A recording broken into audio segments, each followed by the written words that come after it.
Let's see. This is an odd show. It's a different show for me. I don't know how to get things going. So, I'm just going to ask that everybody not heckle because we're still trying to remember other people's material, not our material, and just laugh when you feel so inclined so the energy makes for a great show in the room. And I'm going to get started right now. Our first comic of the night, he, unfortunately, the open mic he was just hosting in Harrisonburg was a great show. The venue just closed down. I thank you all, if any of you came out and saw us there, but he's a great comic, and hopefully we're going to get another open mic started in Harrisonburg, so you can come see us out there very soon. Everybody, welcome Ian Oldman.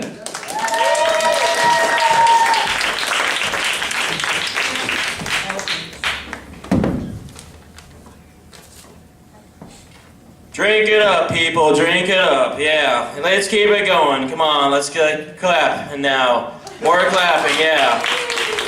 Keep the bartender happy.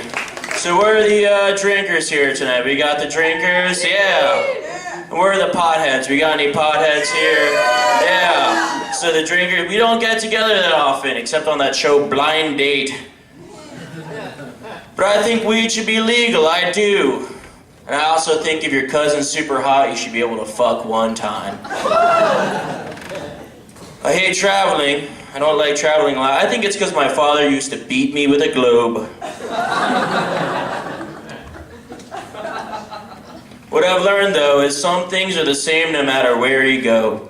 Like, if it feels like more than 2 fingers, it's probably a cock.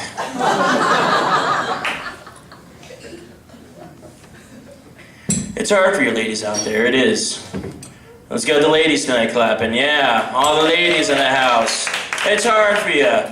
You go out to the movies and you see your Will Smiths and your Brad Pitts and your Leonardo DiCaprio's, and you expect them to walk off the screen and kiss you gently and take you out to dinner at a fancy restaurant like Pizzeria Uno, take you home and hold your hand and have sex with you without fingering your asshole.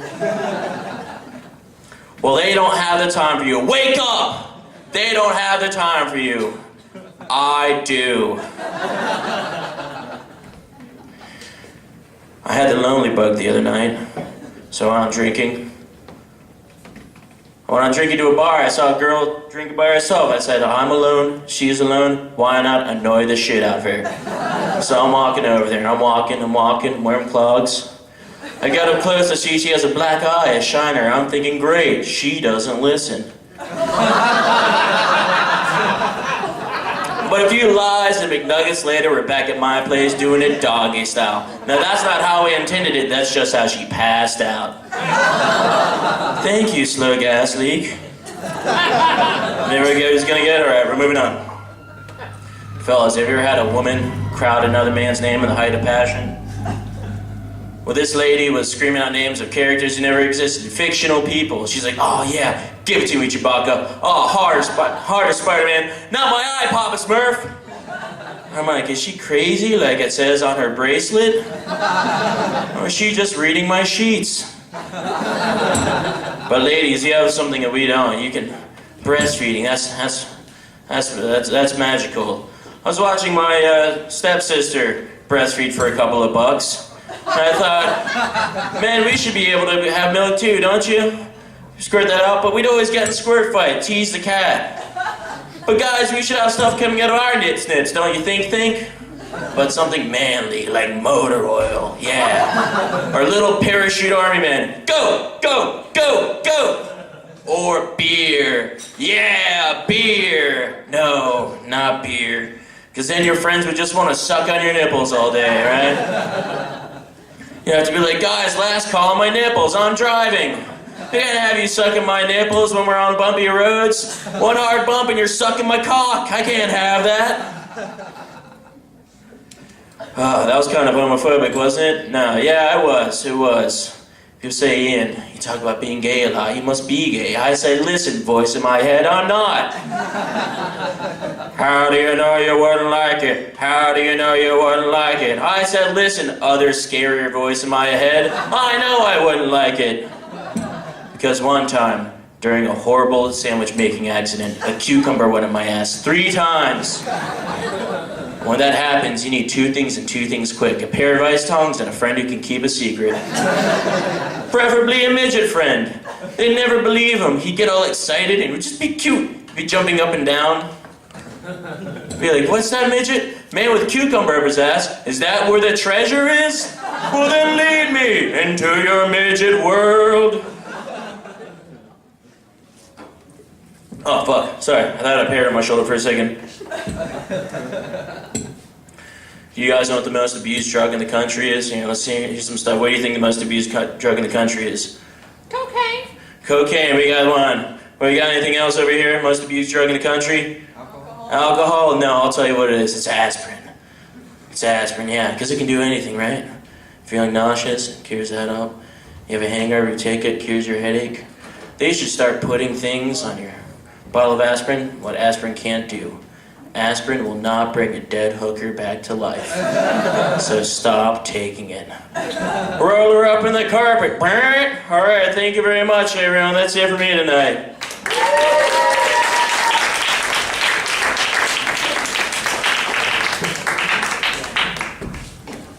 All right, put your hands together for Ian Oldman. God damn. All right. Does anyone know who he was? Rosie? David Tell. Clap for Rosie. She got one right. I guess we're having a contest now. You guys have to keep your own score, and there's no prize. So I was trying to think what I could do between sets to keep this going in an interesting way regarding the theme, and I was just so surprised that nobody picked this next guy. That, like, his jokes are so short. Just, you guys would be okay if I just read 3 of his jokes between each set, right? Would you guys be all right with that? All right. Let me get in character. Let's pretend I came up here. Ian Oldman, put your hands together for him. Yeah. Hey, I like an escalator, man, because an escalator can never break. It can only become stairs. There would never be an escalator temporarily out of order sign. Only escalator, temporarily stairs. Sorry for the convenience. My belt holds up my pants, and my pants have loops that hold up the belt. What the fuck's really going on down there? Who's the real hero? My friend asked me if I wanted a frozen banana, but I said no, but I want a regular banana later, so yeah. All right, I'm gonna bring up your next comic. Everybody keep it going for Trevor Stewart.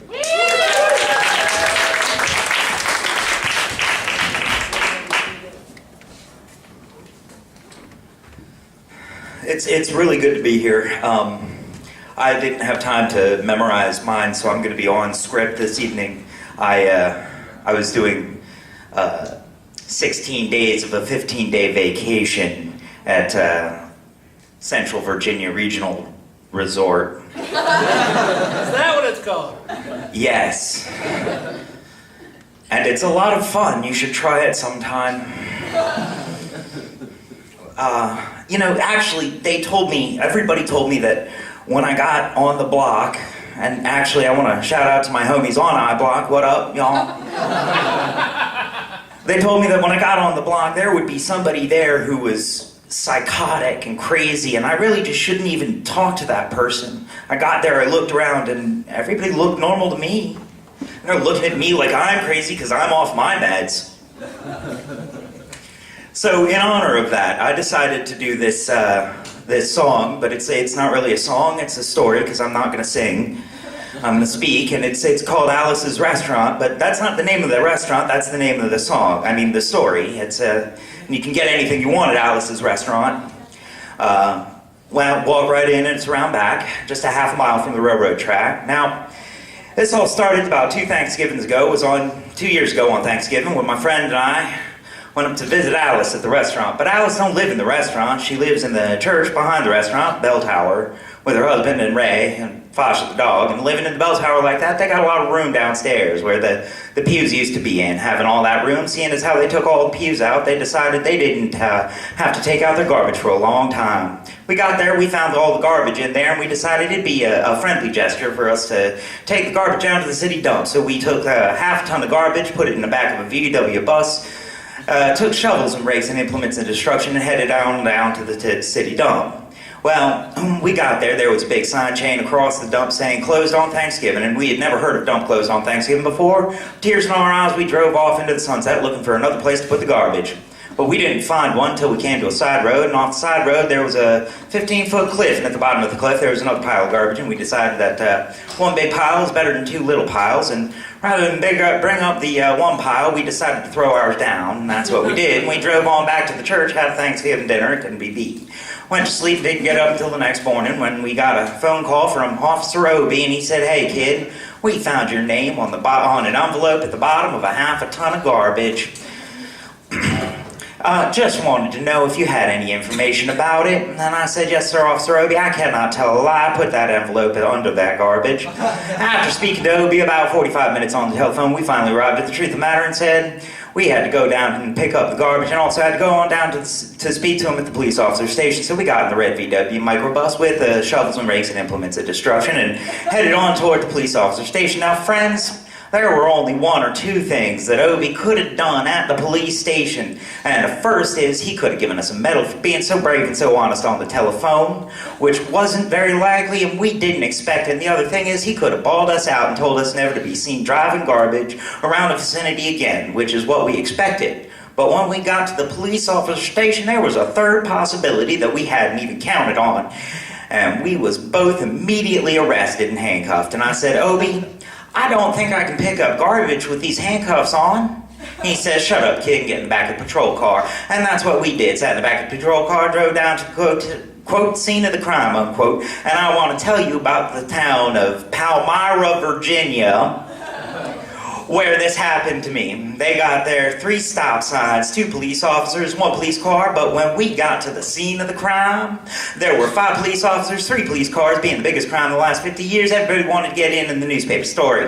And they was using up all kinds of cop equipment they had hanging on down at the police officer station. They were taking plaster tire tracks, footprints, dog smelling prints, and they took 27 8x10 colored, glossy photographs with circles and arrows and paragraphs on the back of each one explaining what was to be used against us in evidence.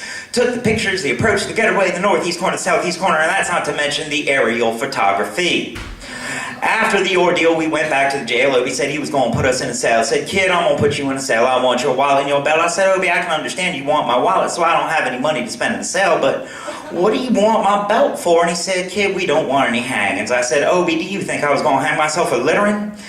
Obie said he was just making sure. And friends, Obie, he sure was, because he took the toilet seat, so I couldn't hit myself over the head and drown. He took out the toilet paper so I couldn't bend the bars and roll the roll out the window and the toilet paper and slide down the roll and have an escape.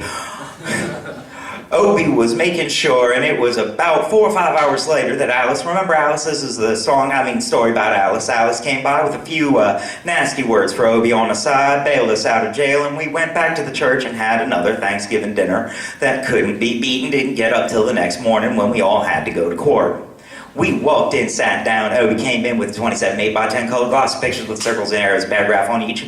Sat down, man, said, "All rise." We stood up, and Obie stood up, 27 8x10 colored glossy pictures, and the judge walked in, sat down with a CNI dog, and he sat down, and we sat down, and Obie looked at the CNI dog, and then at the 27 8x10 colored glossy photo pictures with the circles and arrows and paragraph on the back one, and he looked at the CNI dog and then at the 27 8x10 colored glossy pictures with the circles and the arrows and a paragraph on each one, and he began to cry. Because Obie came to the realization that this was a typical case of American blind justice, and there wasn't nothing he could do about it, and the judge wasn't going to look at the 27 colored glossy pictures with the circles and the arrows and a paragraph on each one explaining what was to be used as evidence against us, and we was fined $50 and had to pick up the garbage in the snow. But that's not what I came to tell you about. I came to talk about the draft. I got to they got a building down in New York City called Whitehall Street.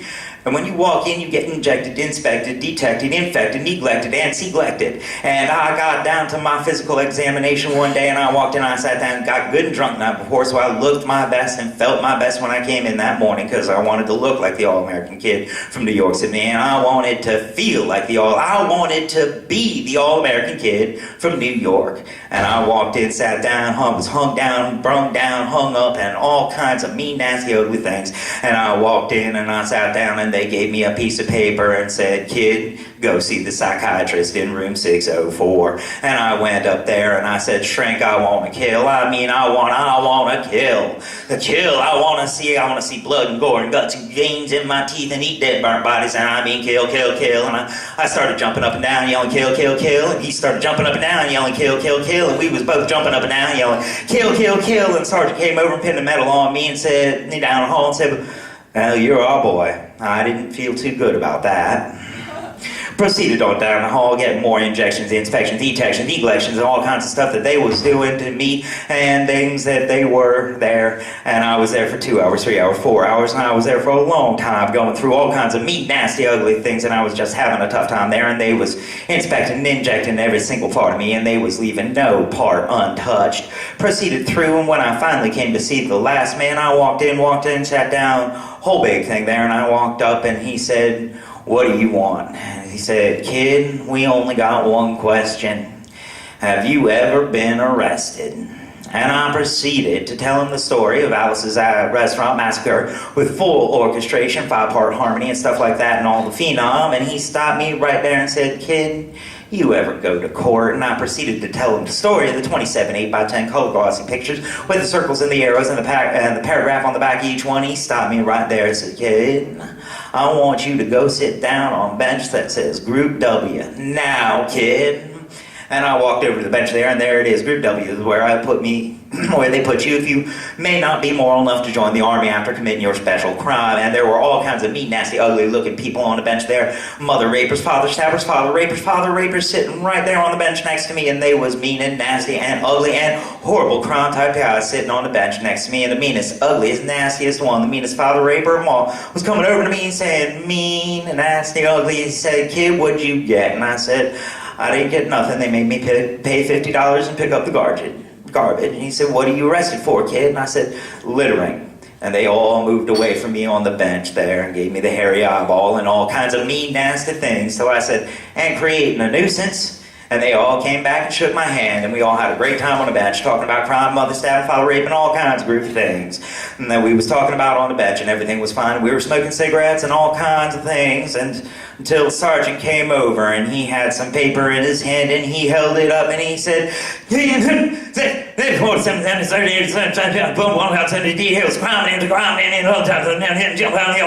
you think you about to say? And talked for 45 minutes, and nobody understood a word that he said.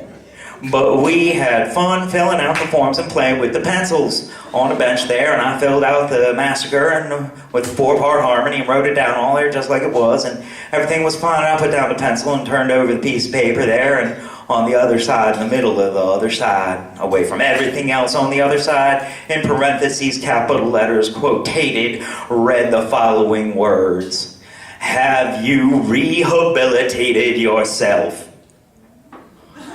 And I went over to the sergeant and I said, "Sergeant, you got a lot of damn gall. Asked me if I rehabilitated myself. I'm sitting here on the bench. I'm sitting here on the Group W bench because you want to know if I'm moral enough to join the army, burn women, kids, houses, villages after being a litter bug." He looked at me and said, "Kid, we don't like your kind, and we're going to send your fingerprints off to Washington. And friends, somewhere in Washington, enshrined in some little folder, is a study in black and white of my fingertips." The only reason I'm singing this song, telling you this story now, is because somebody you know may be in a similar situation, or you may have a similar situation, and if you do, there's only one thing you can do, and you walk right into the shrink or wherever you are and just say, "Shrink, you can get anything you want at Alice's Restaurant." And walk out. You know, one person does it, just one, they may think he's really sick and they won't take him. And if 2 people do it in harmony, they may think that they're fey and won't take him anyway. If 3 people do it, well, then it's an organization. And if 50 people are doing it, I said 50 people a day are walking into sitting at Bar Alice's restaurant and walking out, then they think it's a movement.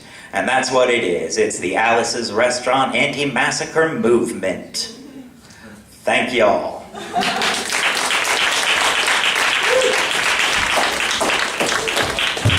Hell yeah, give it up for Trevor Stewart. The Odyssey of Comedy, who knows what that was? Arlo Guthrie, who said it first? You get the point, I didn't even see you. We did. Alrighty. Give it to your wife. I'm a dead guy. I don't have a wife at this point. I find that a duck's opinion of me is very much influenced over whether or not I have bread. I used to be a hot tar roofer.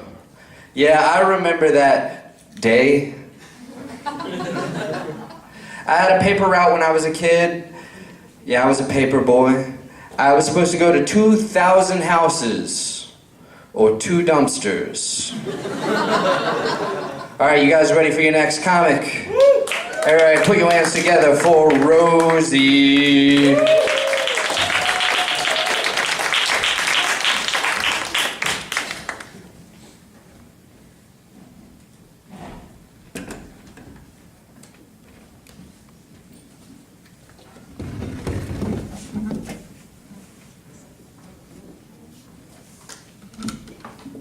Sorry, this is really awkward.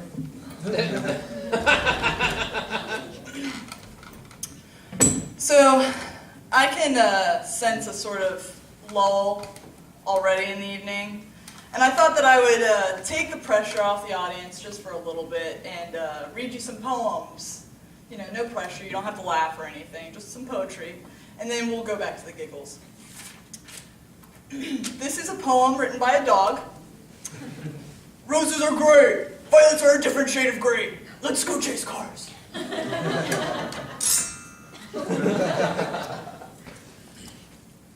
I put a chameleon on a red dildo.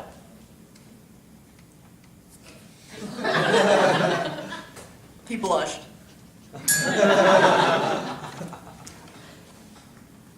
Me, with my strange choice of adjectives.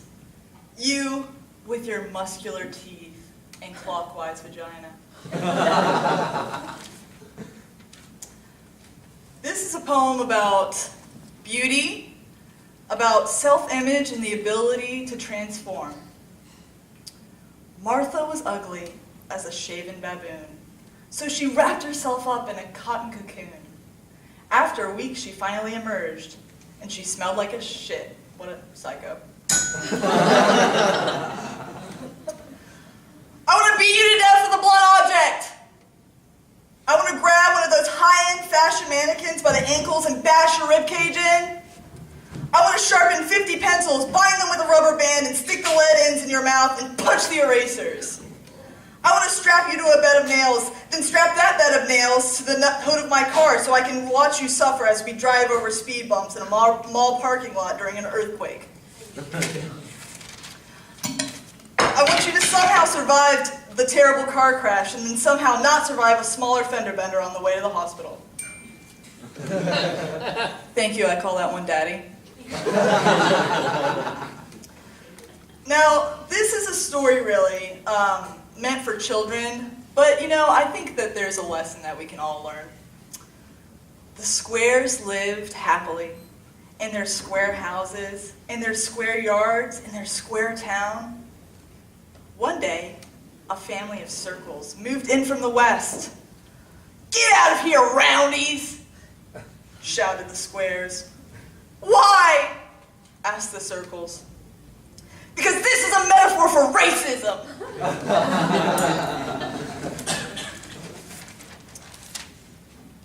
Before we go folding our clothes in a stack, let's see what the robots think. Before we pat ourselves on the back, let's see what the robots think. Before we start working or dancing again, before we start writing love letters to send, before we start fighting or finding a friend, Let's see what the robots think. Oh, sorry. Robot. Jokes are funny when you have to explain them.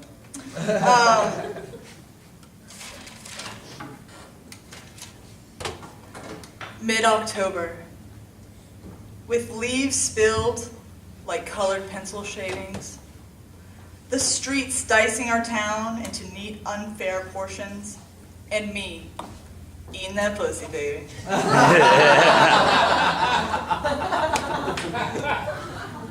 Okay, seriously though, this poem is romantic. It's sappy.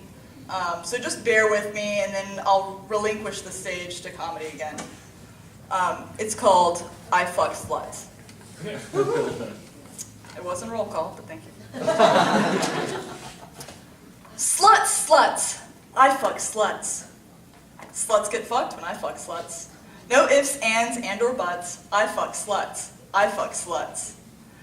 Nice girls are nice, but no good for nut sucking. They'll need a serene night to greenlight a butt fucking, but that'll be easy with sleazy old slut fucking. Boo to the nice girls. Praise be to slut fucking. I have a list of all the sluts that I've missed. I've never fucked or sucked these sluts, and thus my nuts are fucking pissed. So when I fuck the lucky slut, my nut removes her from the list. Another dumb cum bucket struck from my nut-sucking suck-it slut fucking cum bucket list. The pages are blank. Why am I lying to you? Sluts can be white, black, brown, pink, or almond. They can be skinny with big tits or skinny with small ones. Sluts can be preppy or perky or posh with their brains and their clothes all soaked from the wash. Excuse me.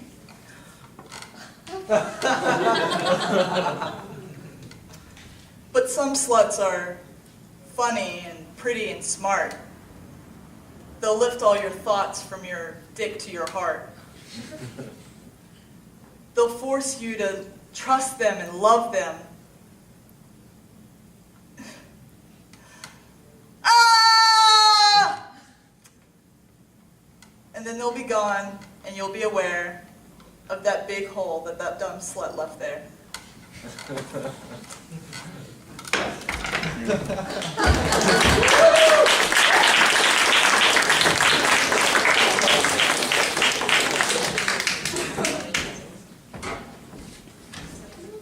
All right, give it up for Rosie. Now, while I move her prop, maybe you guys can shout out who you think she was. Yeah, you got it right. Who got it? You get a point. I can't see anything with these over here. All right.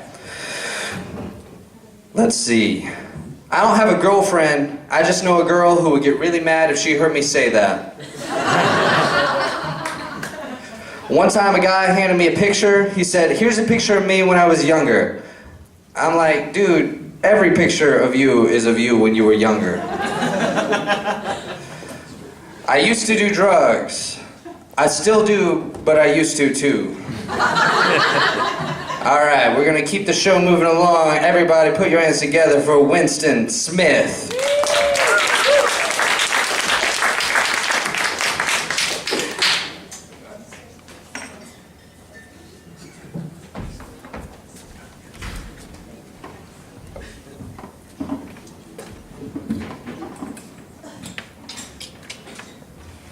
So, here is something that I have a problem with.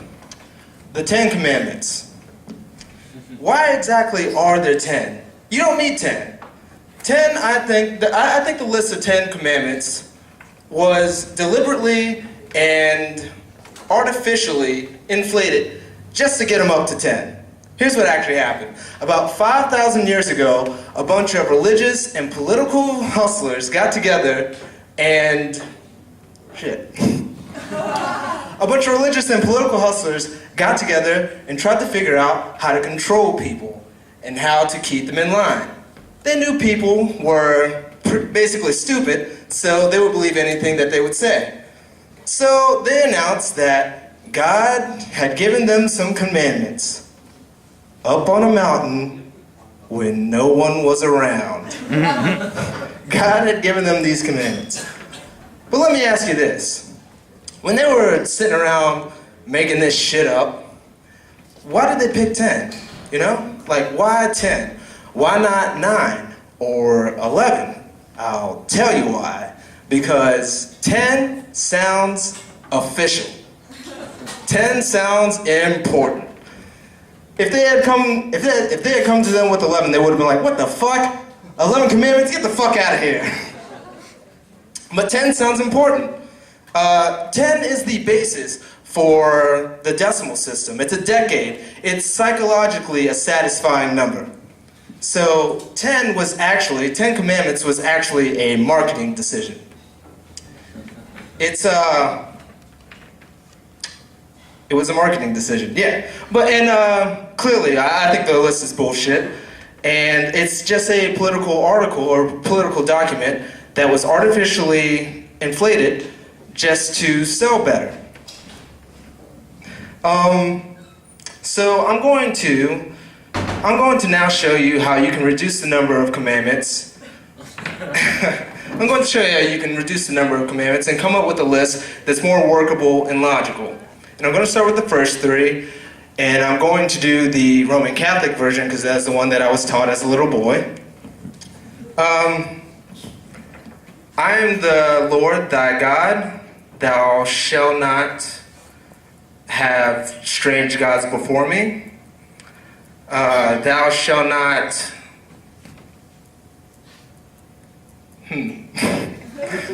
Thou shalt not have strange gods before me. Thou shalt not take the name of the Lord thy God in vain. And thou shalt keep holy the Sabbath. Right off the bat, the first 3, pure fucking bullshit. Lord's name, Black Sabbath, strange gods, spooky language meant to scare and control people. Nothing about that, nothing about this superstitious nonsense applies to the life of an intelligent, civilized human being in the 21st century. So we throw away the first 3 and you're down to 7. Next, honor thy father and mother. Obedience. Respect for authority. And the truth is, respect and obedience shouldn't be automatic. It should be earned. Respect should be earned, and it should be based on parents' performance. Some parents do deserve respect, most of them don't. Period. So we're down to 6 now. We're down to 6, and in the interest of logic, we're going to jump around the list a little bit, and we're going to go with thou shalt not steal, and thou shalt not bear false witness. Stealing and lying. Now, when you think about it, those two actually prohibit the same kind of behavior, dishonesty. So we should just combine the 2 of them together, and we can call that commandment, thou shalt not be dishonest. And while we're going ahead and combining them, we might as well combine another 2 that belong together, and that's thou shalt not commit adultery, and thou shalt not covet thy neighbor's wife. Once again, these prohibit the same kind of behavior. This time it's marital infidelity. But the difference is coveting takes place in the mind. And I don't think you should outlaw fantasizing about another man's wife, because otherwise, what else is the guy going to think about when he's waxing his carrot? But marriage fidelity is actually a good idea, so we're going to keep that one, and we're going to call the commandment, thou shalt not be unfaithful. And you're down to 5? Where am I at? 5? I think I'm at 5.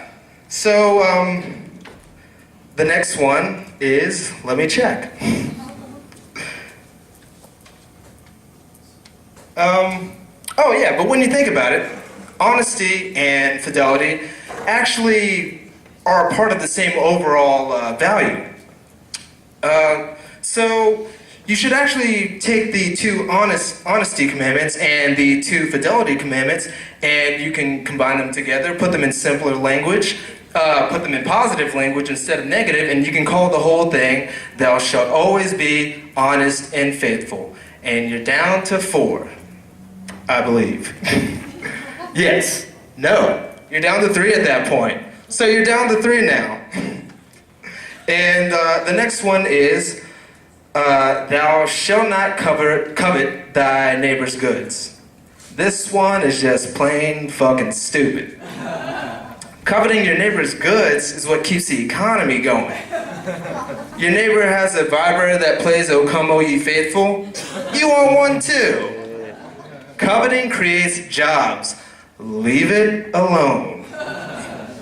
So now we're down to 2 commandments, the honesty and fidelity one, the big one, and then the one that we haven't talked about yet, thou shalt not kill, murder, the 5th commandment. But when you think about it, religious people don't really have a problem with murder. I mean, more people die in the name of God than for any other reason. You can look at the Inquisition, the Crusades, and the World Trade Center, and you can tell just how seriously the religious folk take thou shalt not kill. It's all a matter of who's killing and who's being killed. So, with that in mind, I'm giving you now the revised list of the 2 commandments. Thou shalt always be faithful and honest to the provider of thy nookie, and thou shalt try really, really hard not to kill anyone. Unless, of course, that person prays to another invisible man than the one that you pray to. That's all you need, 2 commandments. Moses could have carried it down in his fucking pocket. And I wouldn't have a problem with those folks in Alabama posting on their courthouse wall, just as long as they added one more additional commandment. Thou shalt keep thy religion to thyself.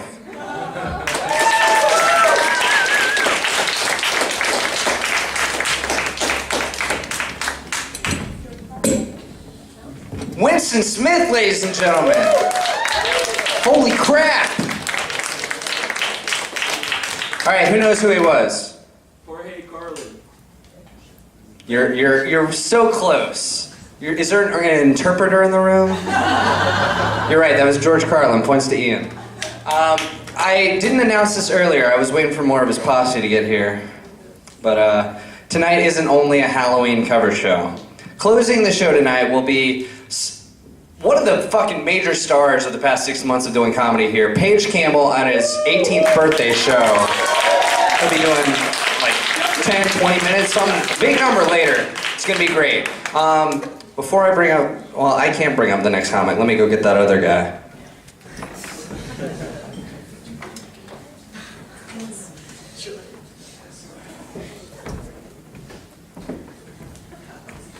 Hey. So, you know, I'm sick of following my dreams, man. I'm just gonna ask where they're going and hook up with them later. I order the club sandwich all the time. And I'm not even a member, man. I don't know how I keep getting away with it. I have no problem not listening to the Temptations, which is weird. All right, you guys having fun? All right, you guys know who I am yet? Who the fuck am I? I'm motherfucking dead is what I am. It's been enough time, it's funny, come on. No, I love Mitch. I'm breaking character, who is this? Everybody, put your hands together for your next comic, Thomas Wagoner.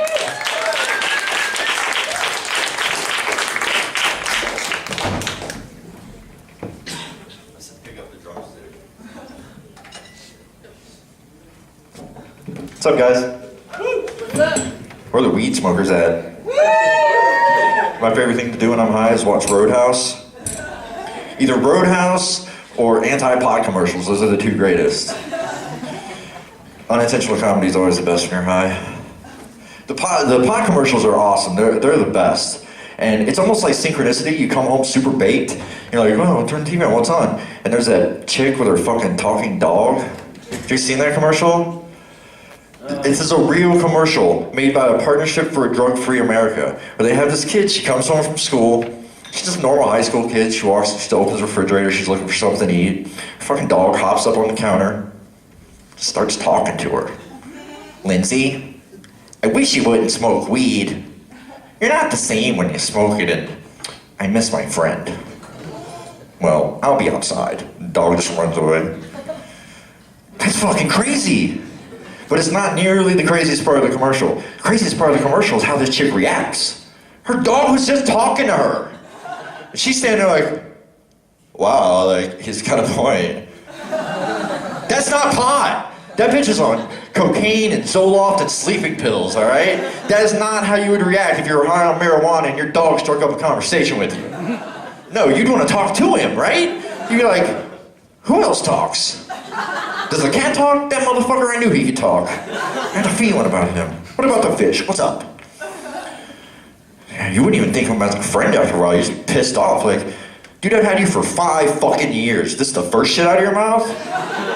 You wish I didn't smoke weed. I tell you I love you every day. You don't say anything. You wish I didn't smoke weed. Really? I wish you didn't lick your asshole while I'm trying to eat breakfast, stupid. Fucking tell me what to do. You might want to stop eating out of the litter box before you go giving out advice. Just a little heads up, it's kind of tough to take you seriously if you got litter crumbs stuck to your wet nose, fucker. To clear up your cat shit problem before you go doling out advice. Dr. Phil of the dog world. Motherfucker. I forgot where I was at. Sorry. Yeah. People give pot a bad name, man. And, you know, pot is not always the best thing for everyone. You know, you get these people who are like, bro, pot fucked up my brother's life. My brother was fine until he started smoking weed. What about guys like him, huh? Oh, you mean fucking losers? Oh, let's make it illegal. By the way, let's make hammers illegal too. Because if you don't build a house with them, you can hit yourself in the dick. If you're just fucking crazy. Your brother's a fucking fat dummy. He never did anything right. If it wasn't pot that fucked that guy's life, that would have been cheeseburgers and scratch tickets or something, all right? He's a fucking idiot.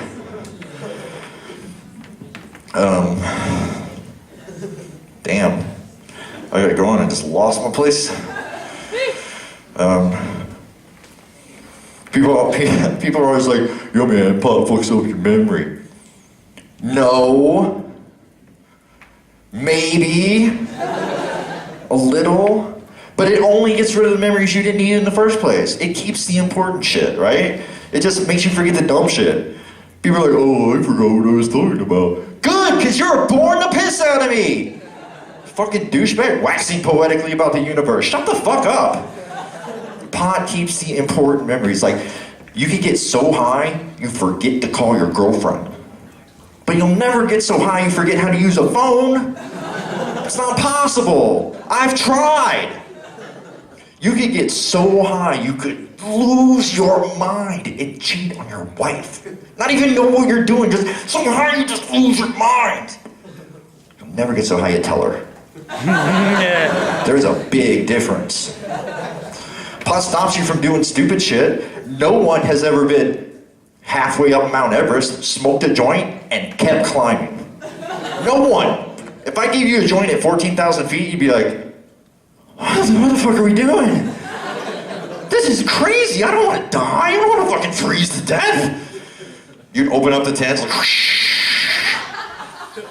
we gotta get the fuck out of here. Is that a body? Is that a fucking body over there? Holy shit! They leave the bodies.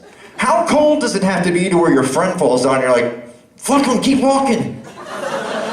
We gotta get him, man. We can't get him. He's gone. Let him go.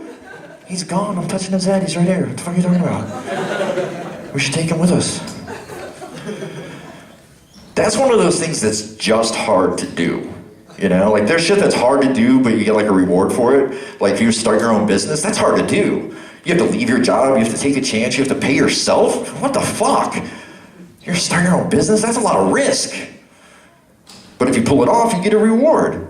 You get to live a comfortable life with your family, have a successful business. That's a great thing.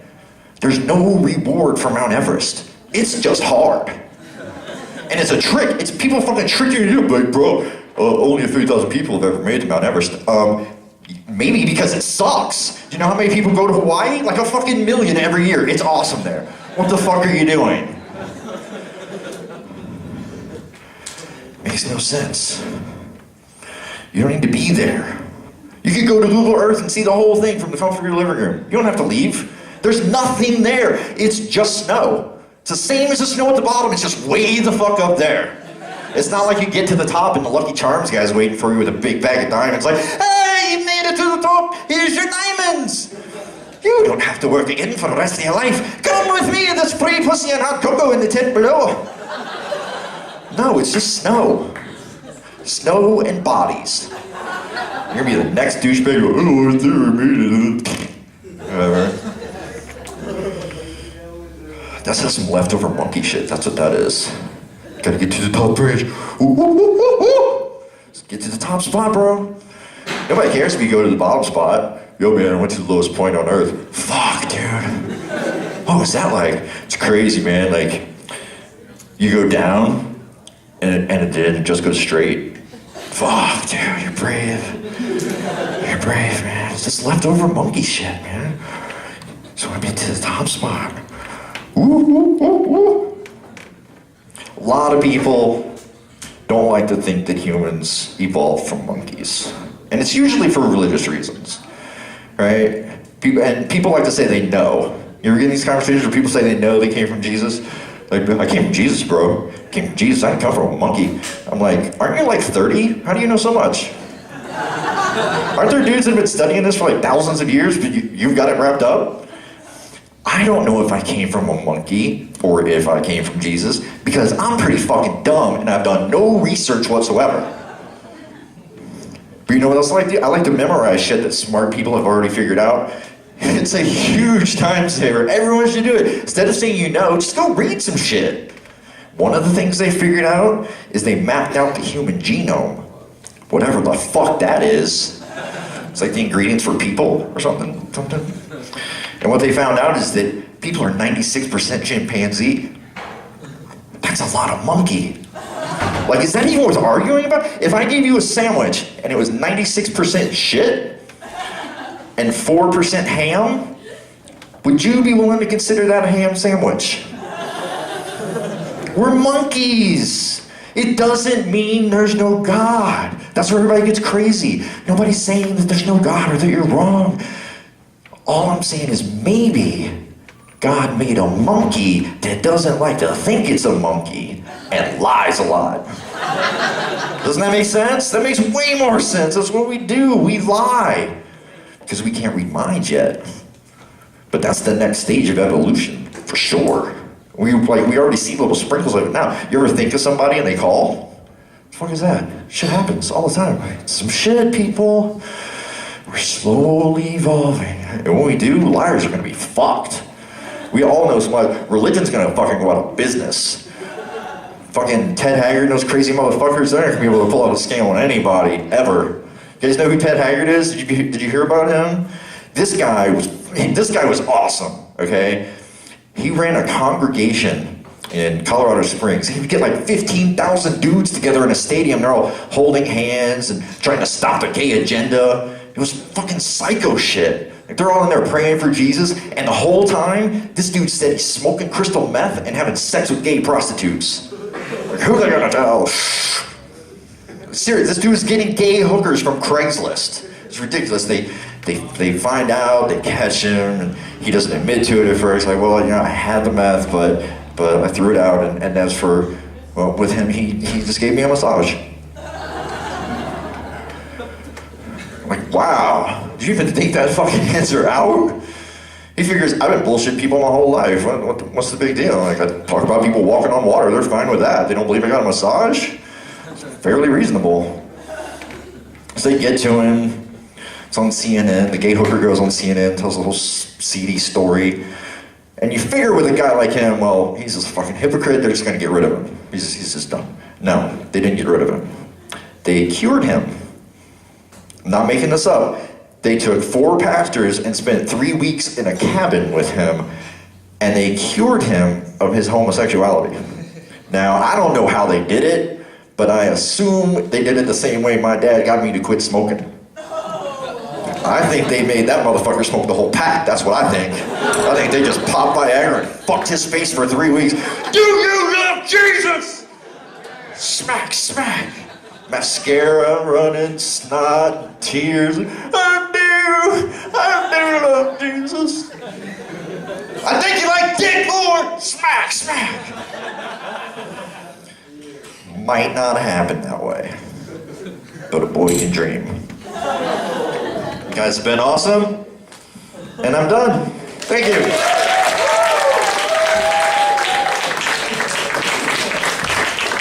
Keep it going for Tom Wagner. Holy shit.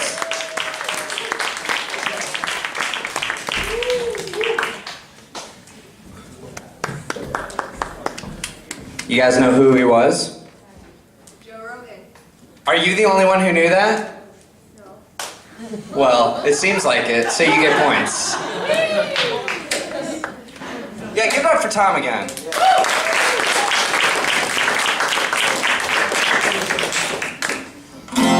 Can you guys hear that? You hear that? You guys ready to rock? Alright, you guys may think it's impossible to rock with just an acoustic guitar, no electric, no bass, no drums. I'm about to prove that wrong.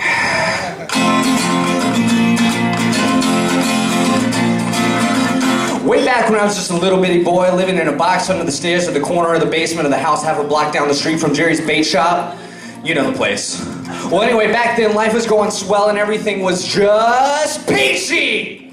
Except, of course, for the undeniable fact that every single morning my mother would make me a big old bowl of sauerkraut for breakfast. A big bowl of sauerkraut! Every single morning! It was driving me crazy, so I said to my mom, I said, "Hey, Mom, what's up with all the sauerkraut?" And my dear sweet mother, she just looked at me like a cow looks at an oncoming train. And she leaned right down next to me. And she said, "It's good for you!" And then she tied me to a wall and stuck a funnel in my mouth and force fed me nothing but sauerkraut until I was 26 and a half years old. That's when I swore that someday I would get out of that basement and travel to a magical, faraway place where the sun is always shining in the air, smells like warm root beer, and the towels are oh so fluffy, and where the Shriners and the lepers play their ukuleles all day long, and anyone on the street will gladly shave your back for a nickel.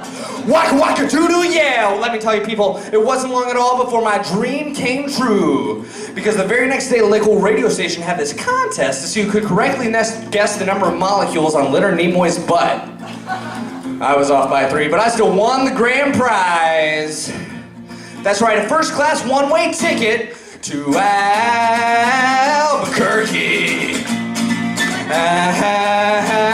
Albuquerque.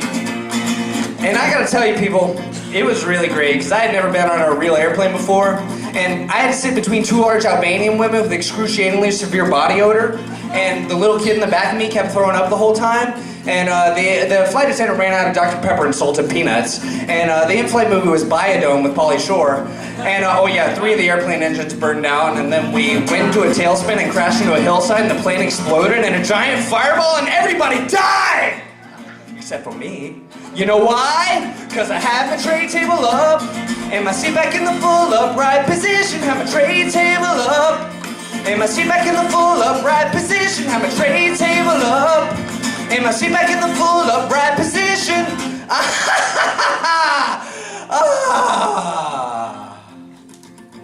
So I crawled from the twisted, burning wreckage. I crawled on my hands and knees for 3 full days, dragging along my big leather suitcase and my garment bag and my tenor saxophone and my 12-pound bowling ball and my lucky autographed glow-in-the-dark snorkel. But finally I arrived at the world-famous Albuquerque Holiday Inn, where the towels are oh so fluffy, and you can eat your soup right out of the ashtray if you wanna. It's okay, they're clean. So anyway, I checked into my room and I turned down the AC and I turned on the Spectravision, and I'm just about to eat that little chocolate mint on my pillow that I love so very, very much, when suddenly there's a knock at the door. Well, now who could that be? I say, who is it? There's no answer. Who is it? There's no answer. Who is it? quiet. They're not saying anything. So finally I go over and I open the door, and just as I suspected, it's some big fat hermaphrodite with a flock of seagulls haircut and only one nostril. Oh man, I hate it when I'm right. So anyway, he bursts in my room and he grabs my lucky snorkel, and I'm like, hey, you can't have that. That snorkel's been just like a snorkel to me. And he's like, tough. And I'm like, give it. And he's like, make me. And I'm like, okay. So he grabs my leg and I grab his esophagus and he bites off my ear and I chew off his eyebrows and then I take out his appendix and he gives me a colonic irrigation. Yes, indeed, you better believe it. And somewhere in the middle of it all, the phone gets knocked off the hook. 20 seconds later, I heard a familiar voice. You know what it said? I'll tell you what it said. It said, if you'd like to make a call, please hang up and try again. If you need help, hang up and then dial your operator. Everybody, if you'd like to make a call, please hang up and try again. If you need help, hang up and then dial your operator in Albuquerque. Albuquerque.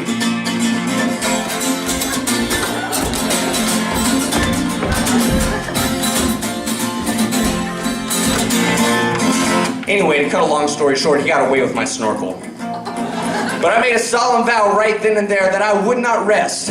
I would not sleep for an instant until the one-nostril man was brought to justice. But first I decided to buy some donuts. So I got in my car and I drove over to the donut shop, then I walked on up to the guy behind the counter and he said, yeah, what do you want? I said, you got any glazed donuts? He said, no, we're out of glazed donuts. I said, you got any jelly donuts? He said, no, we're out of jelly donuts. I said, you got any Bavarian cream-filled donuts? He said, no, we're out of Bavarian cream-filled donuts. I said, you got any cinnamon rolls? He said, no, we're out of cinnamon rolls. I said, you got any apple fritters? He said, no, we're out of apple fritters. I said, you got any bear claws? He said, wait a minute, I'll go check.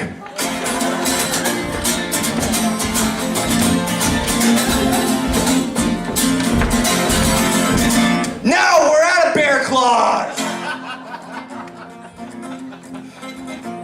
I said, well, in that case, what do you have? He said, all I got right now is this box of 12 starving, crazed weasels. I said, okay, I'll take that. So he hands me the box and I open up the lid and the weasels jump out and they immediately latch onto my face and they start biting me all over. Oh man, they were just going nuts. They were tearing me apart. I think it was just about that time the little ditty started going through my head. I believe it went a little something like this. No, get him off me! Oh, it hurts so bad! Oh no, get him off me! Oh no! Oh, it hurts so bad! They're under my skin! Oh no! Ah! I need a pick. So anyway, I burst out on the street with these flesh-eating weasels all over my face, just waving my arms all around and just running like a constipated wiener dog. And as luck would have it, that's exactly when I ran into the girl of my dreams. Her name was Zelda. She was a calligraphy enthusiast with a slight overbite and hair the color of strained peaches. I'll never forget the very first thing she said to me. She said, hey, you got weasels on your face. That's when I knew it was true love. Oh, we were inseparable after that. We ate together, we bathed together, we even shared the same piece of mint-flavored dinner floss. The world was our burrito. So we got married and we bought us a house and had 2 beautiful children, Nathaniel and Superfly. Oh, we were so very, very, very happy. Oh yeah. Until one fateful night, Zelda said to me, she said, sweetie pumpkin, do you want to join the Columbia Record Club? I said, whoa, hold on now, baby. I'm just not ready for that kind of a commitment. So we broke up and I never saw her again, but that's just the way things go in Albuquerque. Albuquerque.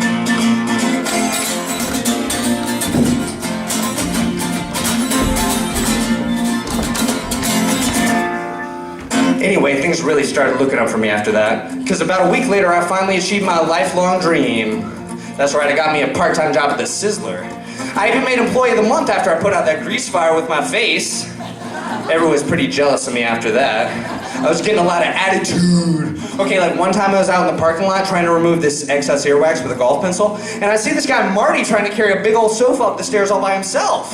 And I say to him, I say, hey, Marty, you want me to help you with that? And oh, Marty, he just rolls his eyes and goes, no, I want you to cut off my arms and legs with a chainsaw.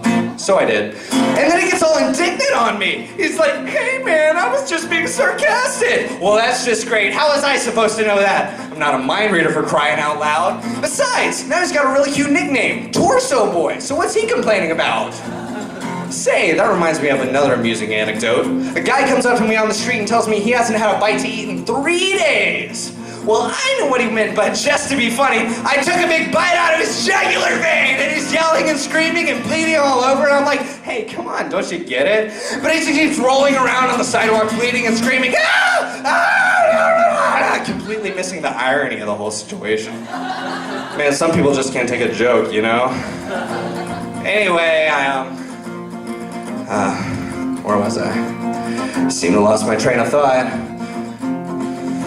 Well, okay, anyway, I know it's kind of a roundabout way of saying it, but I guess the whole point I've been trying to make through all this is, I hate sauerkraut. That's all I'm really trying to say. And by the way, if you ever happen to wake up and find yourself in an existential quandary, full of loathing and self-doubt and wrapped in the pain and isolation of your pitiful, meaningless existence, at least you can take a small bit of comfort in knowing that somewhere out there in this crazy old mixed-up universe of ours, there's still a little place called Albuquerque.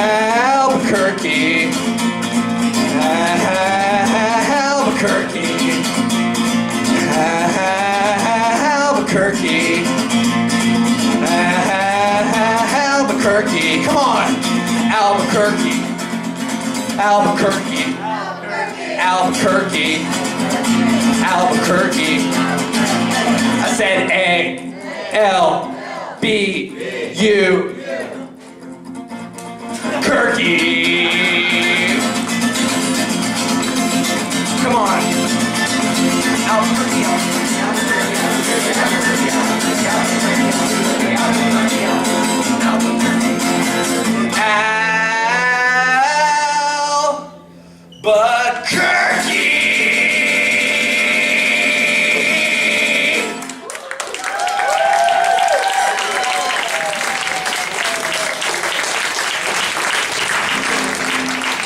I'd like you guys' help in bringing the next comic to the stage.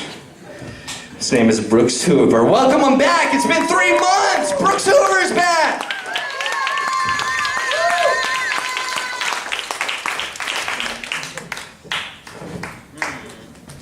Yes. Oh, I was so happy to have that mic here so you could hear my erection from me playing that hard. That's not even part of the bit yet. So I recently watched this VH1's I Love the 80s Metal Mania. Has anyone seen that shit? I recently discovered something from watching that, just a bunch of 80s metal videos over the course of the weekend. Turns out, if you watched 80s metals in the 80s, guess what? You're gay. You're fucking gay. I mean, a lot of these videos are gayer than 8 dudes blowing 9 dudes with an extra dick left over just go in the ear. I mean, a lot of it consists of, you know, a lot of guys shirtless and sweaty just rocking out, you know, and they're in, you know, no shirts, or even better, a vest with no shirt, hello, gay, and they're in an abandoned factory that apparently only makes sparks. That's all they produce, is just sparks over and over. And then halfway through the video, it cuts away to girls who are like really hot girls, just miles away, not even near the actual band themselves, like posing with auto tools in like a wrecking yard or something, just, yes.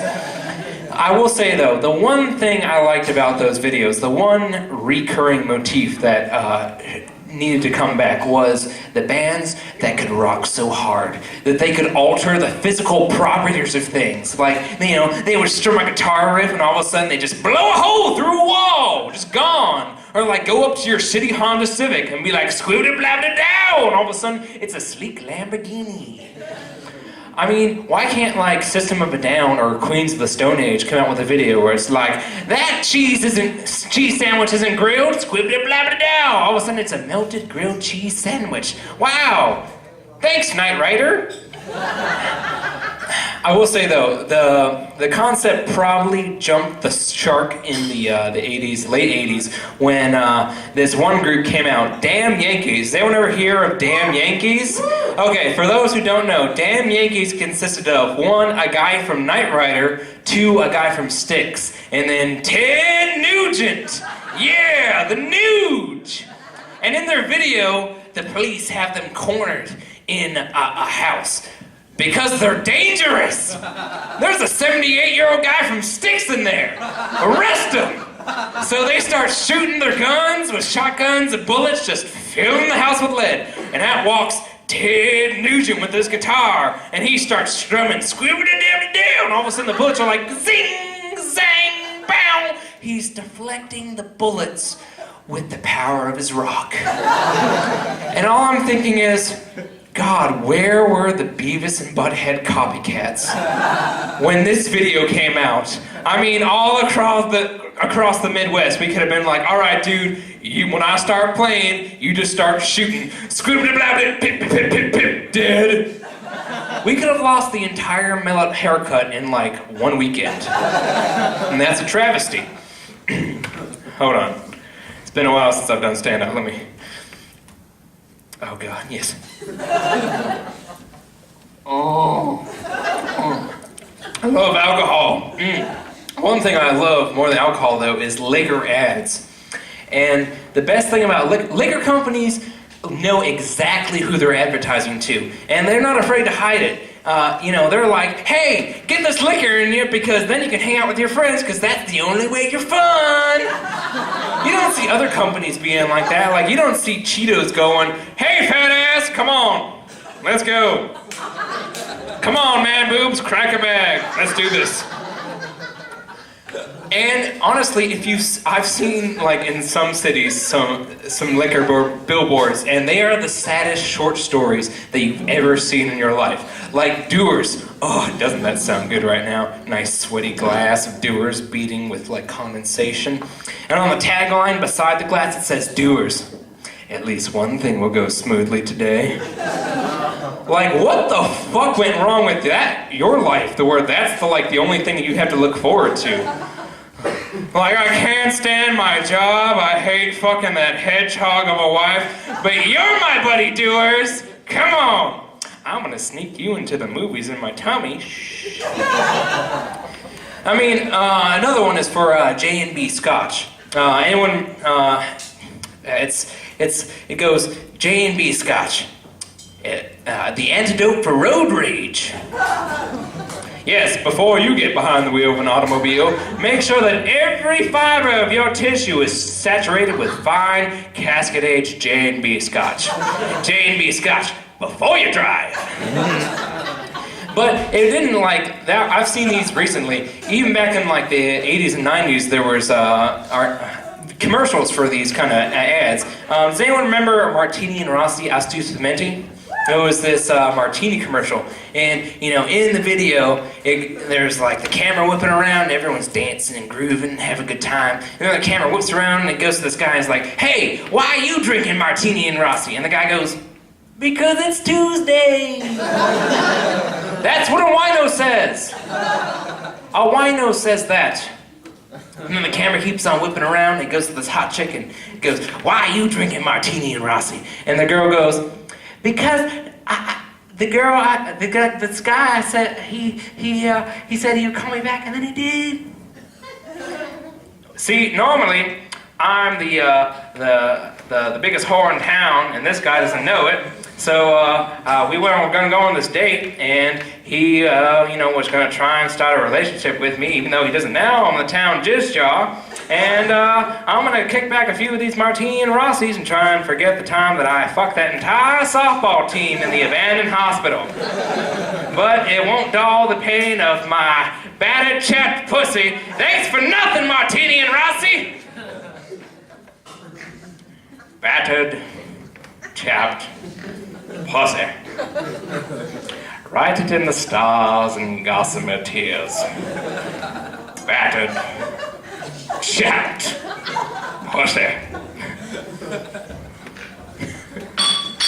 You know, I've been, and I think it's getting worse now. Back in like 2003, I was thinking that and I think it's because I'm a huge comic book and science fiction nerd, that I thought that we were in like this alternate dimension, like we were in this alternate reality of Earth, and like the real Earth was over there, and we were in this alternate Earth where like Bush won the election, and 9/11 happened, and then we went to Iraq, and then like these super sluts like Paris Hilton and Kim Kardashian got famous, and like things were just goddamn evil. And then back on regular Earth, Gore won, and there was never 9/11, and Iraq never happened, and like Paris Hilton and Kim Kardashian got eaten by a pack of wolves.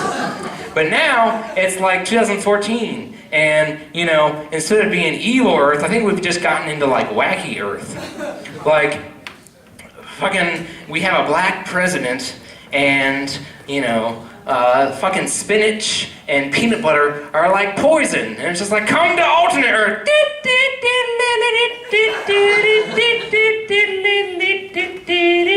It's like a fucking circus.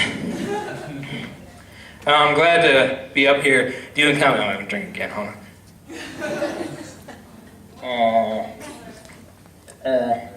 Oh, so good.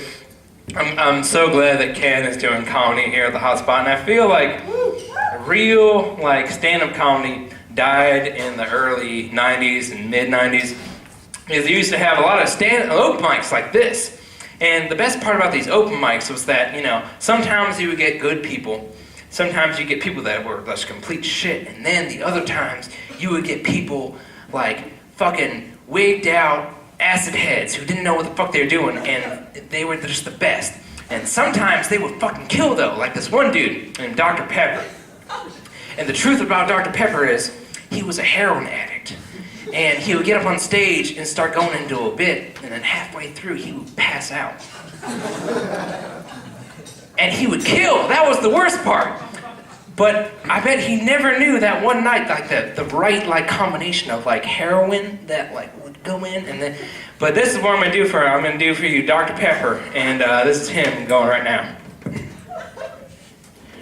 Man, I tell y'all, it's real rough trying to do, you know, that just.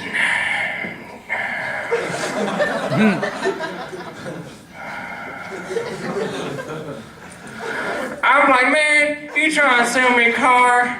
Fucking windshield's all busted out, radio doesn't work, motherfucking money. You trying to give me this car for all this motherfucking money? I'm just, you know, what the fuck are you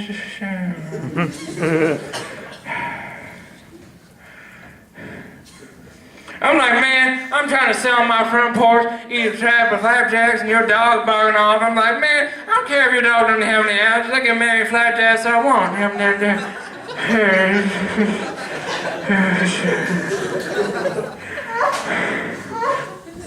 I'm like, bitch, I stepped aside the escalator. You want it? I don't give me fat ass. You get it from my way.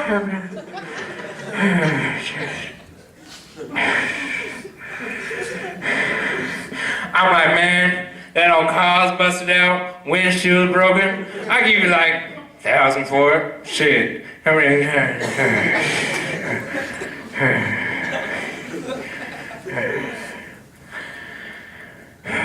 I'm like, man, times is rough. You know what I'm saying? It's just hard. All right, thank you.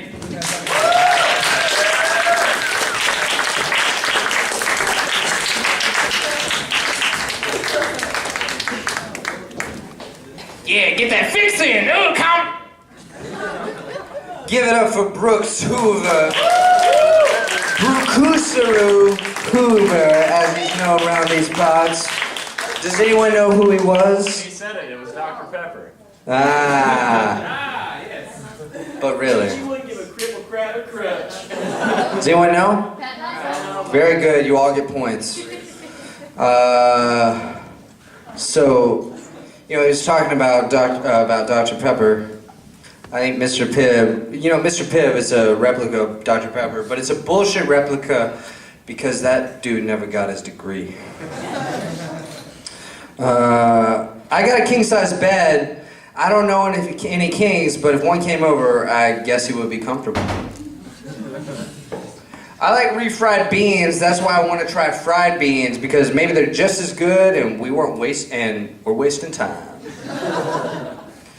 And I think Bigfoot is just blurry. That's the problem.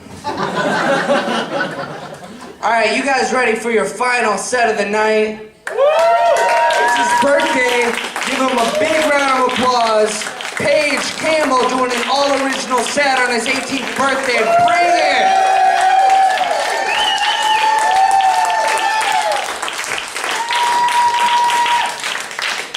You can buy porn now. It's great.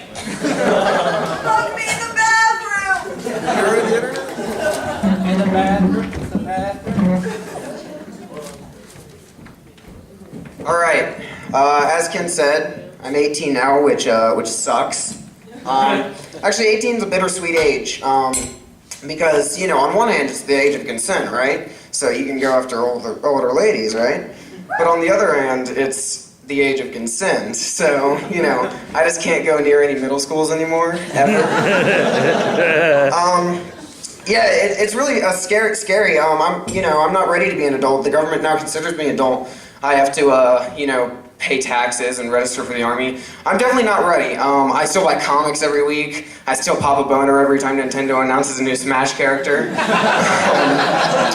Here's a big reason I'm not ready to be an adult.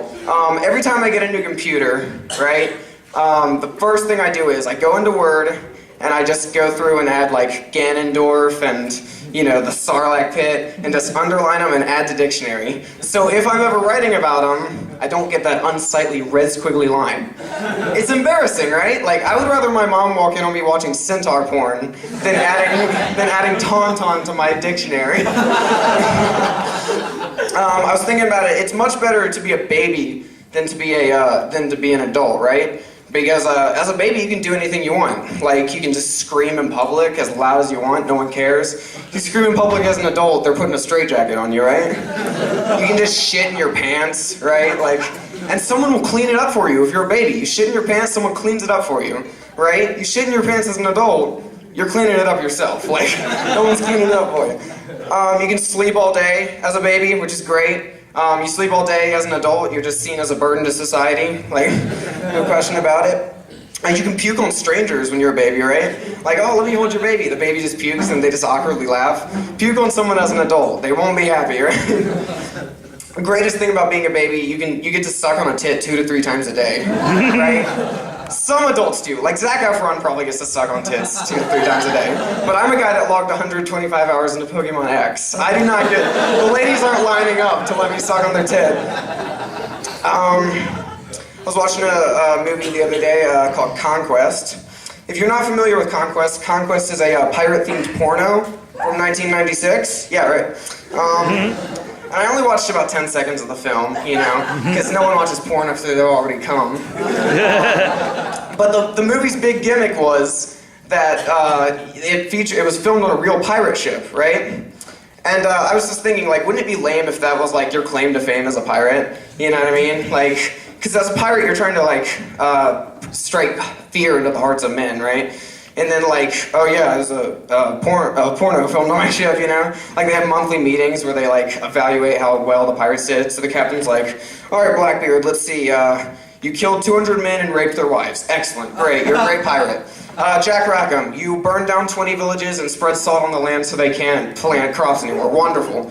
All right, Jerry, Jerry's the pirate that screws up all the time. It's Jerry, you allowed a camera crew to film 2 people fucking on your ship. Yeah, that's right. Jerry, how many times am I supposed to tell you, Jerry, we're supposed to scare people? Yeah, but Captain, did you see what they did in the poop deck? My mom was in the library, and she walked by a guy watching porn on the computer. Not jacking off, just watching porn, right? And I was like, who just watches porn without jacking off, right?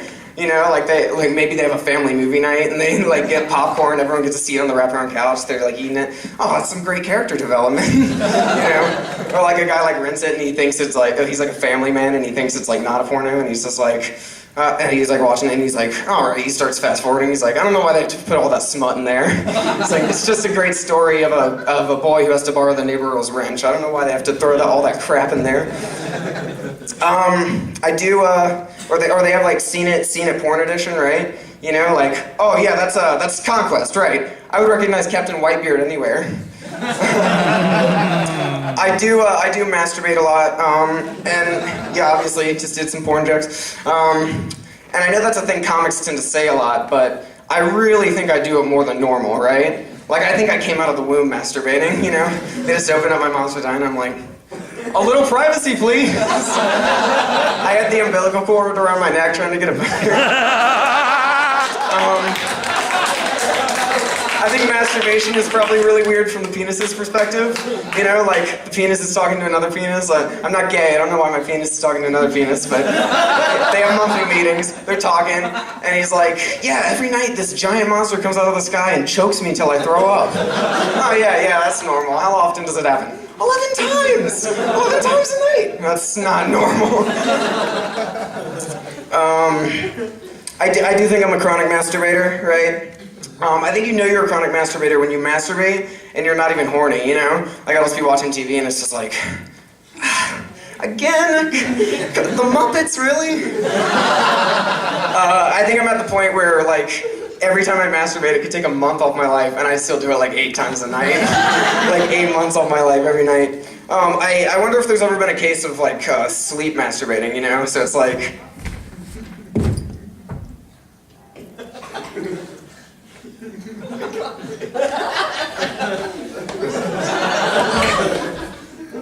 oh, another wet dream?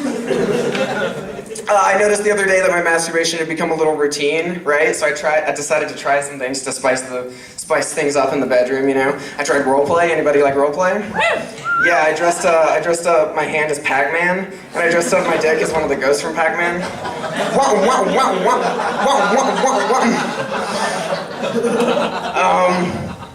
I'm probably gonna die masturbating. You know, they'll just find me hunched over the computer, right? Like, oh, Kathy Bates, interesting choice. You know, my obituary will say, Paige Campbell died doing what he loved. You know, but that's the thing about obituaries, right? An obituary can make someone sound good, even if they were a huge piece of crap, right? Like, I'm sure the 9/11 guy's obituary was just like, they died doing what they loved, you know? Or like online dating sites, right? Like online dating sites. Anybody use online dating sites? Woo! I wouldn't, right? Because, you know, you make them yourself, so even if you're a huge creep, you'll make yourself sound good. Like, think about Hitler's eHarmony account, right? Like, oh, he runs a summer camp, that's so nice. Oh, he's a Charlie Chaplin fan, cool. Oh, so nice, he's written a book. I'm just kidding, Hitler wouldn't have any harmony. He would have a Christian mingle. Because there's no Jewish people. I don't like sex. It's too expensive. It's also really inconvenient. I don't have time to inflate a doll every single night. I'm just kidding. The last time I had sex, it was amazing. Best family reunion ever. Have you guys heard that phrase, take a picture, it'll last longer? That's true. Before I have sex, I always take a picture of my dick. And it works! The other night I lasted 10 seconds. Got my computer real messy though.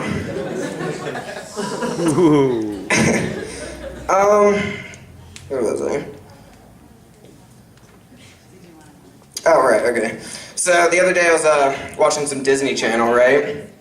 And if you've never watched Disney Channel, they have these weird commercials where like one of their stars, like Corbin Bleu, will come out with a weird knockoff lightsaber and be like, I'm Corbin Bleu and this is Disney Channel. And he'll draw the little like weird like Mickey Mouse things, right? And then he'll like do a kick or something.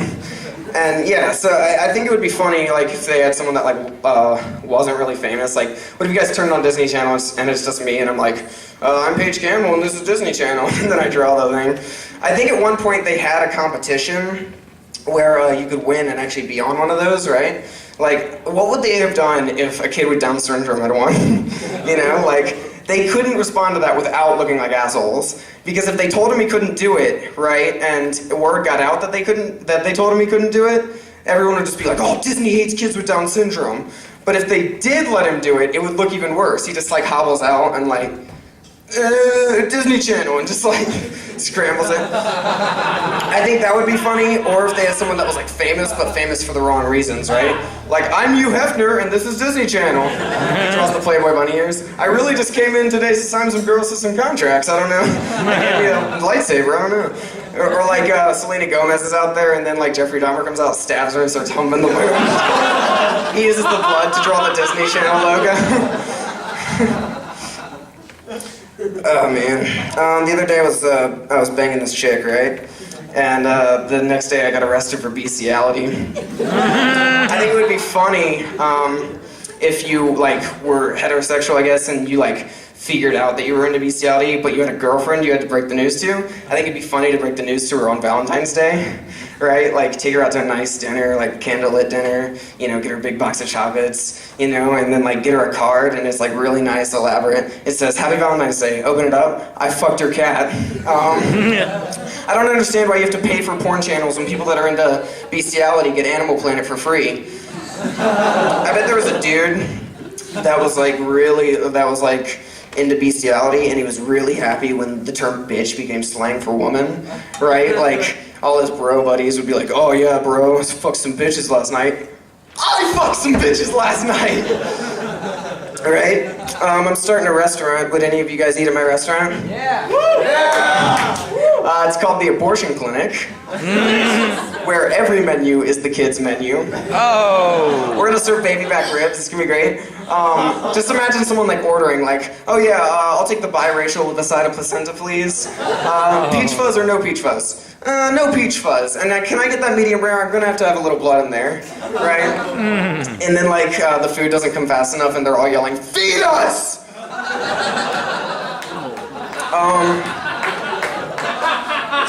Gay people come out of the closet, right, before people know they're gay, and people are always surprised. They're like, oh man, I didn't know he was gay, right? I wonder if it's like the same reaction when a caterpillar comes out of the chrysalis, right? Like, oh, did you hear about Tom? No, what happened? Tom came out of the chrysalis, dude. What? Tom's a butterfly? I was eating leaf with Tom last week. Does that make me a butterfly?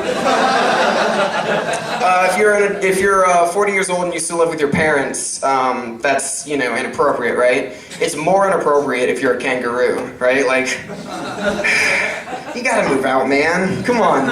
Clean up that cheater dust, turn off the Xbox. It's time to get a job. I think a school shooting during the 1800s would have been funny. Right? Like the kid comes in, he's really disgruntled, he's, you know, been bullied for a long time. He comes in, takes off, shoots a shot, it goes like that way, and it takes him like 20 minutes to reload, and they just like stop him. So those are my bits. Let's do some one-liners, or some short jokes. They're not all necessarily one-liners. There are many pros and cons to playing sports. O.J. Simpson is a pro and a con. Yeah. You guys remember former President Bill Clinton? Yeah, if you'll remember correctly, he was almost impeached for a major sex scandal, which is ironic because his presidential term was between two Bushes. Oh. I met a female soccer player the other day. She had nice cleats. If I ever started a sex shop, I would call it Kmart.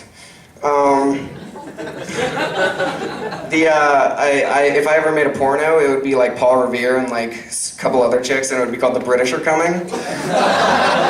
If Anthony Weeder had his way in this country, it would be a dictatorship. I was being chased by some Muslims the other days, and naturally, I ran. Oh. You guys like Skyrim? I feel like every town in Skyrim could be like replaced with an STD, like the name, you know? Like, take this message to Joseph in syphilis. Give this message to Tom in gonorrhea. If you streak longer than anybody has ever streaked, that would be a streaking streak. There are a lot of groups for gay men to go and hang out, right? I'm gonna start a group, but there's no groups for like straight men to just hang out, right? I'm gonna start one, and it's gonna be called Men Straight. If you're a cannibal, cooking stew has a whole nother connotation.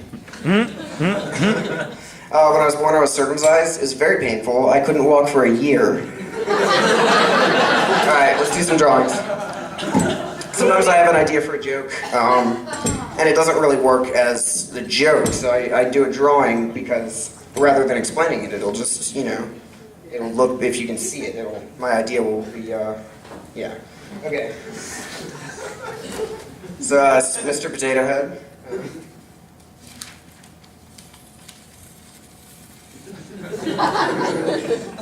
Dictator. All right.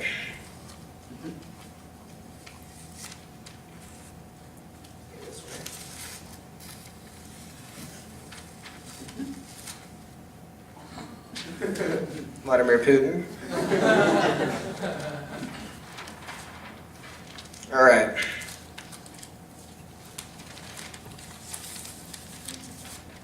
It's a rectangle.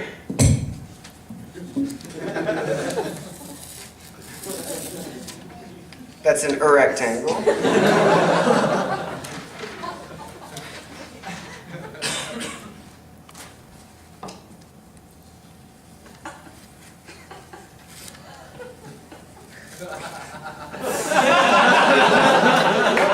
Hypotenuse.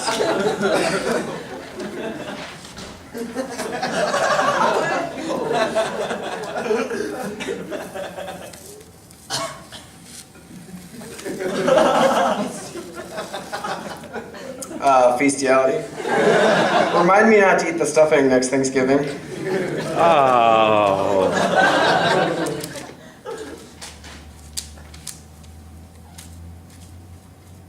That's Jason Voorhees. You all know him.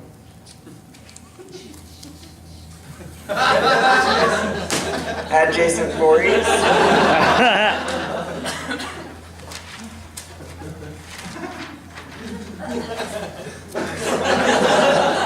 I'm a big Pokemon fan.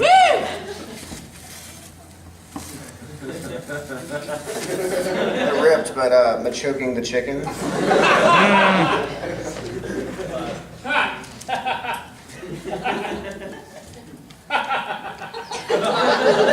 I'm sorry, that's really funny. The Emancipation Proclamation. The Emancipation Constipation. Now this one seems like a cheap joke, but if you notice, in both pictures he's trying to free the slaves. Oh.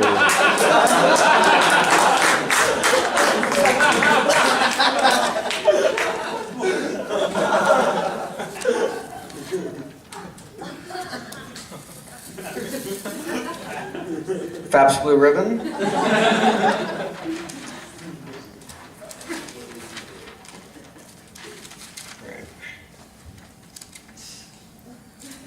A Lady and the Tramp Stamp.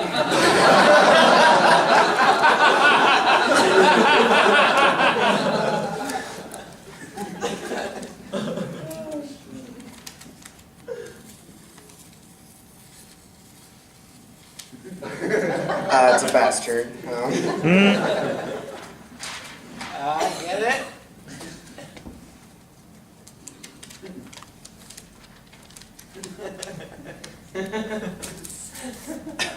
Famous names. Alright, this next picture is one of my favorite things in the whole world.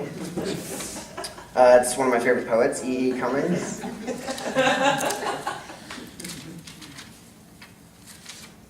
Yeah. That one's a lot more work than it needs to be. Alright. If you teach children, you're a pedagogue, right? But if you teach children with an erection, you're a pedophile.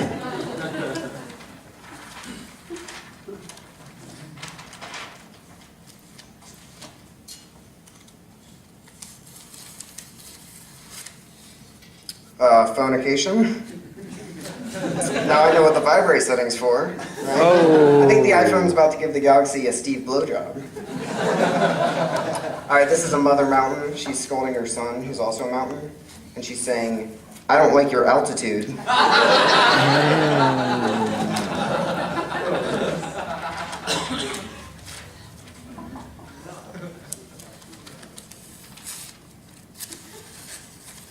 That's a dung bell.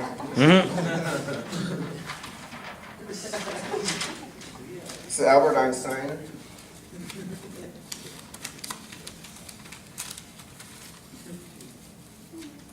It's homogeneous. Note the erection. All right, these are two light bulb people. He's saying, "Hey, man," and his response is, "What's up?" All right.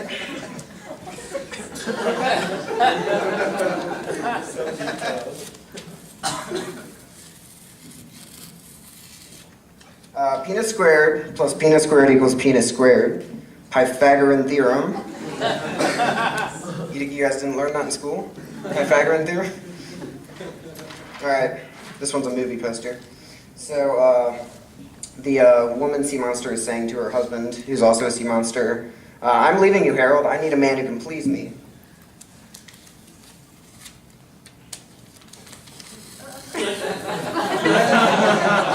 It's Lake Placid. Alright, a couple Asian children.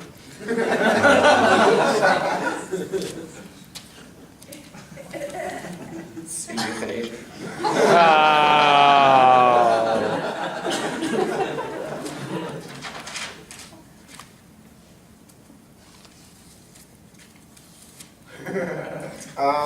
It's cow porn, because if you think about it, the udder is the tits. So, there's a funny side note to this. I like to look up my jokes before I do them, just to make sure I didn't hear it somewhere and steal it, right? So I googled cow porn to see if I stole this. And don't Google cow porn. I didn't know bestiality was legal, but I don't know. See, the problem I would have with bestiality is that it's rape, but it looked very consensual. That's all I'm gonna say. So I don't really have a problem. All right, this is a tauntaun with a very, very nice briefcase.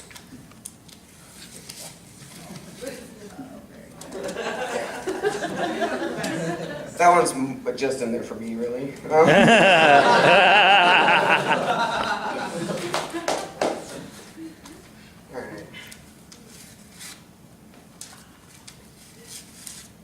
It's a nose job. All right, I had a special guest artist on this next one. This is, I'd like to thank my friend Michael J. Fox for this drawing. Fucked up, bro. All right, here we go. This is an interesting one.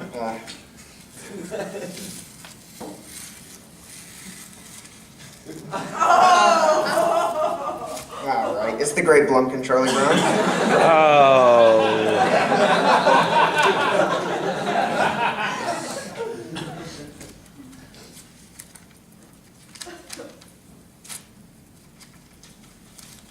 All right, that's a crocodile smoking weed. It's a crock pot. All right, here's a good one.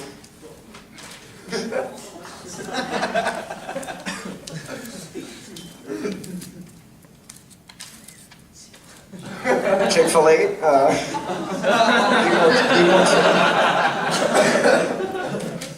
All right, a cock plus a pussy equals a baby, right? Or it's simple math, simple addition. Cock plus a pussy plus $400 equals,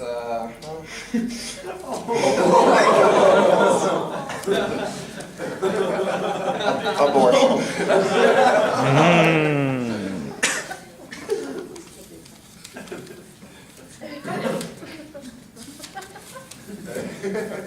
Erectile dysfunction.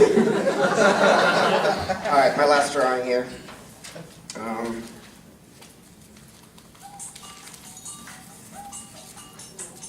Dale Earnhardt Jr.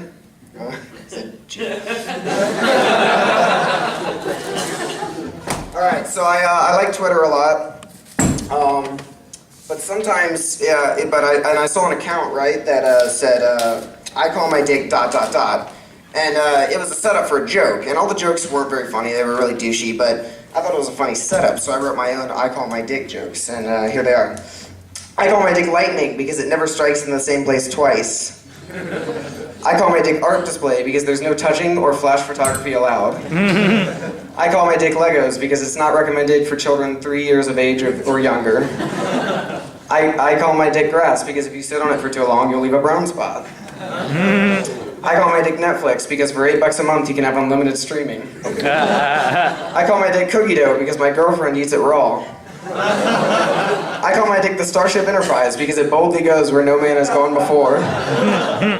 I call my dick pulling an all-nighter because nothing should be able to stay up that long. I call my dick chicken wings because it tastes a lot better bone in. I call my dick a PS4 because you can waste a lot of time playing with it. I call my dick Jif peanut butter because choosy moms choose Jif. I call my dick broccoli because children don't like it, but they're often forced to eat it. I call my dick the Chesapeake Bay because it's famous for its crabs. And finally, I call my dick my comedy career because it's a touchy subject for my dad. Thank you guys so much.